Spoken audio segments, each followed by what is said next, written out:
Canary Wharf, there are severe delays on the Circle Line.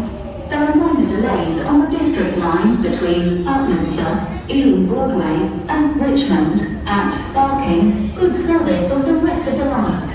There are severe delays on the Hammersmith and City Line due to an earlier signal failure at Barking. Tickets are being accepted on London buses and C2C via any reasonable route.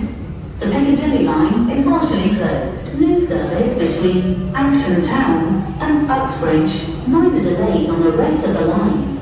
The Waterloo and City Line is closed. The London Overground is partially closed. No service between Highbury and Islington, New Cross, Clapham Junction, Crystal Palace and West Croydon due to planned engineering work. Good service on the rest of the line. There is a good service operating on all other London Underground lines.